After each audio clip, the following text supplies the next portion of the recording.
बिस्मिल्लाहिर्रहमानिर्रहीम, अस्सलाम वालेकुम। माय नेम इज़ सफ़र एहसान and this is your channel physics का सफ़र।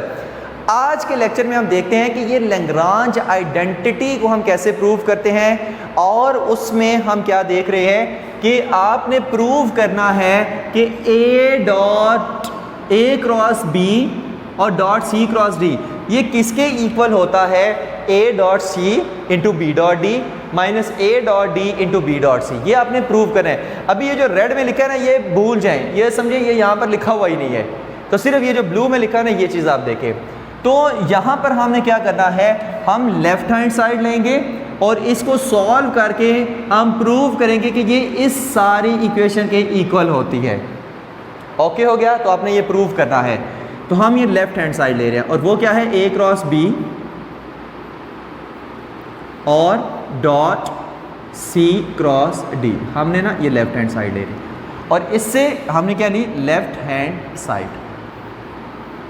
और इससे हमने ये वाली डिराइव करनी है।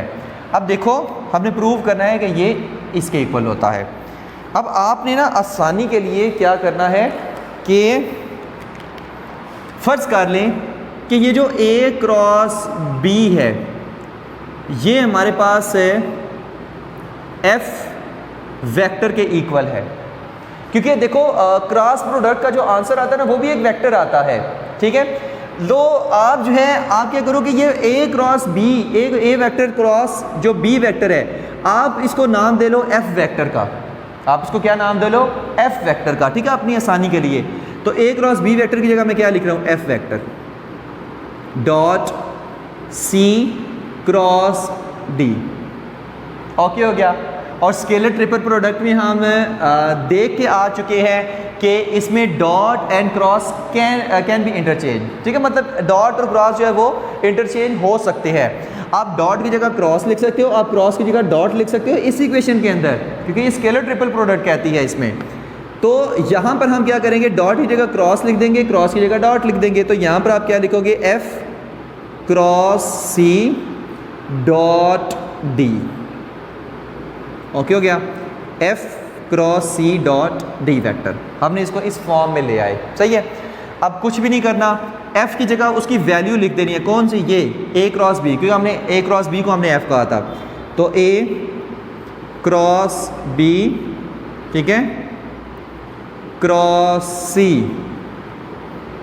और इसमें ना इस तरह की ब्रैकेट लगा दो, डॉट D वेक्टर। अब यहाँ पे देखो, क्या ये वेक्टर ट्रिपल प्रोडक्ट ही मान गई, और वेक्टर ट्रिपल प्रोडक्ट को ओपन जब करो तो हमारे पास क्या आंसर आता था, वो चीज़ देखो। यहाँ पर पहले इसको इसके साथ तो हमारे पास ये क्या आ जाता था, A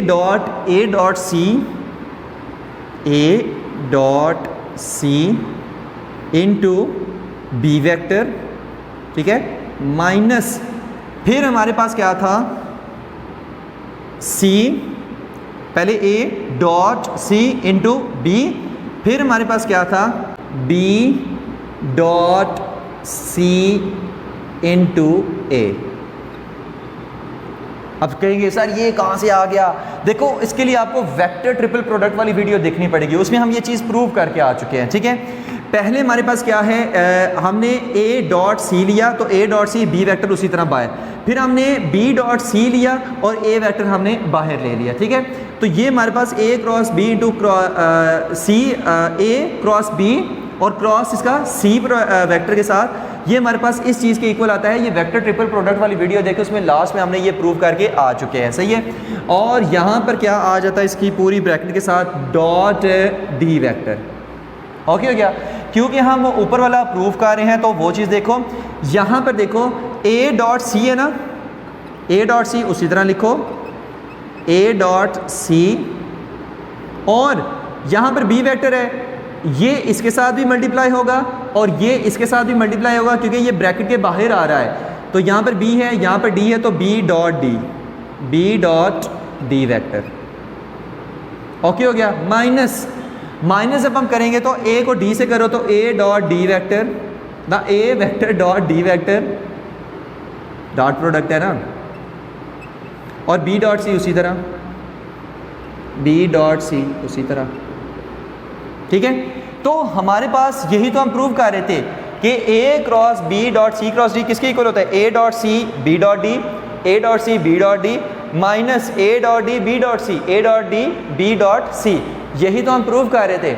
अब हम नेक्स्ट देखते हैं कि ये जो रेड कलर में मैंने इक्वेशन लिखी हुई है इसको कैसे प्रूव करते हैं। तो अब हम देखते हैं कि हम इस इक्वेशन को कैसे प्रूव करें कि A cross B into C cross D ये इक्वल होता है A dot B cross D into C vector minus A dot B cross C into D vector. तो फिर से हम लेफ्ट हैंड साइड ले लेंगे और लेफ्ट हैंड साइड हमारे पास क्या है, ए cross B into C cross D.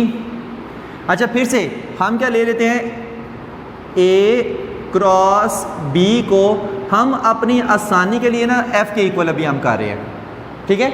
मतलब जहाँ पर ए क्रॉस बी है ना इसको फिलहाल एफ वेक्टर के इक्वल कर दो, सही है। जस्ट चीज़ों को आसान बनाने के लिए, और कोई मकसद नहीं है, क्योंकि ए क्रॉस बी का जो आंसर आता है वो भी एक वेक्टर क्वांटिटी आता है, ठीक है, और हम उसको एफ वेक्टर ले रहे हैं। तो यहाँ पर मैं क्या ले रहा हूँ, एफ वेक्टर, ए क्रॉस बी का मैंने ये लिख दिया, बाद में दोबारा ये लिख देंगे, टेंशन नहीं लेने, क्रॉस सी क्रॉस डी, ठीक है। ये हमारे पास क्या है, ये तो हमारे पास वेक्टर ट्रिपल प्रोडक्ट है, और वेक्टर ट्रिपल प्रोडक्ट में ये किसके इक्वल होता है, ये हमारे पास इक्वल होता है, पहले दूर वाले के साथ डॉट प्रोडक्ट लेते हैं तो एफ डॉट डी, और ये जो तीसरा बच जाता है ये उसी तरह बाहर, फिर माइनस, फिर करीब वाले के साथ डॉट लेते हैं तो F dot C, F dot C vector और डी बेचारा बाहर। ओके हो गया। अब कुछ भी नहीं करना, एफ की जगह उसकी वैल्यू पुट कर देनी है, कौन सी, ए क्रॉस बी, तो A cross B dot D vector, और बाहर क्या आ जाएगा, बाहर तो आ जाएगा सी वेक्टर, ठीक है, माइनस एफ की जगह फिर लिखो क्या, ए क्रॉस बी, ए क्रॉस बी और डॉट सी वेक्टर, और बाहर क्या आ जाएगा, डी वेक्टर आ जाएगा, ठीक हो गया। अच्छा अब ना आपने क्या हमारे पास ये प्रूव हुआ है, नहीं हुआ भाई, यहाँ पर तो डॉट इधर है, यहाँ पर तो डॉट इधर है, तो आपको मैंने बताया था कि डॉट और क्रॉस आर इंटरचेंजेबल, मतलब आप इनको इंटरचेंज कर सकते हो। तो क्रॉस की जगह डॉट लिख दो, डॉट की जगह क्रॉस लिख दो, no issue. Scalar triple product में ये हम प्रॉपर्टीज़ में पढ़ के आ चुके हैं। तो क्रॉस की जगह जब मैं डॉट लिखूंगा, A dot B cross D, आप इसको ऐसे लिख लो, सही है। और बाहर क्या आ जाएगा, सी वेक्टर, माइनस सेम इसी तरह क्रॉस की जगह डॉट और डॉट की जगह क्रॉस आप इधर भी लिख दो, तो ए डॉट बी, डॉट की जगह क्या लिख दो, क्रॉस सी वेक्टर, और बाहर क्या आ जाएगा, बाहर आ जाएगा डी वेक्टर, ठीक है।